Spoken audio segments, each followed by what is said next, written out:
क्या आप जानते हैं कि दुनिया की पहली मिसाइल टीपू सुल्तान ने बनाई थी?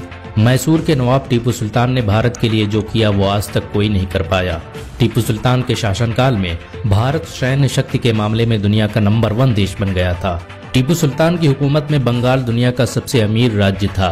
बंगाल के लोग इंग्लैंड और यूरोपियन लोगों से बेहतरीन जीवन जीते थे। 18वीं सदी ईस्वी में टीपू सुल्तान भारत के सबसे अमीर व्यक्ति थे। उनके पास इतनी दौलत थी कि वो भारत के किसी भी राज्य को 5 बार खरीद सकते थे। भारत का पहला बांध टीपू सुल्तान ने ही बनवाया था, जो आज के आरएस डैम के नाम से जाना जाता है। टीपू सुल्तान के दौर में भारत रेशम पैदा करने वाला दुनिया का सबसे बड़ा देश था। उनकी हुकूमत में बनाए गए कपड़े फ्रांस, रूस, जापान और इंग्लैंड में बेचे जाते थे। आपको ये जानकर हैरानी होगी कि टीपू सुल्तान ने ही दुनिया की सबसे शक्तिशाली जल सेना का गठन किया। उनकी सेना में 72 तोपों वाले 20 बड़े युद्धपोत और 62 तोपों वाले 20 छोटे युद्धपोत शामिल थे। इतिहासकारों के मुताबिक यही भारत की सबसे पहली जल सेना थी। तुर्की जैसा देश भी टीपू सुल्तान को बहुत अहमियत देता था। अंग्रेजों से लड़ने के लिए टीपू सुल्तान को जब सैनिकों की जरूरत महसूस हुई तो तुर्की ने उसकी बहुत मदद की। यहाँ तक कि उसने अपने एक्सपर्ट भेजे जो भारत आकर टीपू सुल्तान की सेनाओं को प्रशिक्षण देते थे। तुर्की के खलीफा सुल्तान हामिद प्रथम ने जब मक्का और मदीना में निर्माण कार्य शुरू किया तो टीपू सुल्तान ने भी भारत से पैसे भेजे।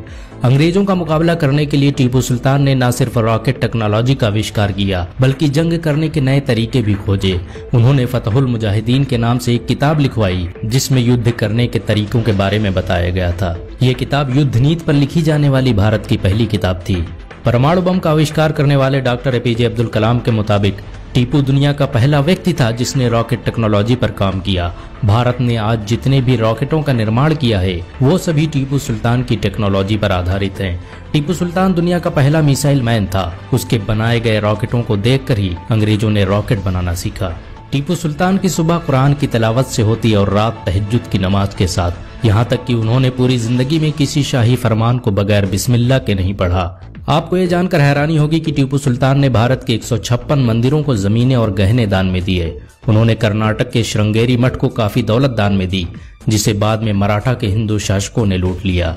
टीपू सुल्तान द्वारा कांची मंदिर में दिए गए दान को इस मंदिर में दिया गया सबसे बड़ा दान माना जाता है। उनके द्वारा दान में दिए गए 10,000 सोने के सिक्कों के कागजात आज भी मंदिर में मौजूद हैं। टीपू सुल्तान भारत का पहला शासक था जिसने अंग्रेजों के खिलाफ खुलेआम जंग का ऐलान किया। अंग्रेज टीपू सुल्तान को अपना सबसे बड़ा दुश्मन मानते थे। जब टीपू सुल्तान जंग लड़ते हुए शहीद हो गए तो अंग्रेज जनरल ने उनकी लाश पर खड़े होकर कहा कि आज से हिंदुस्तान हमारा है।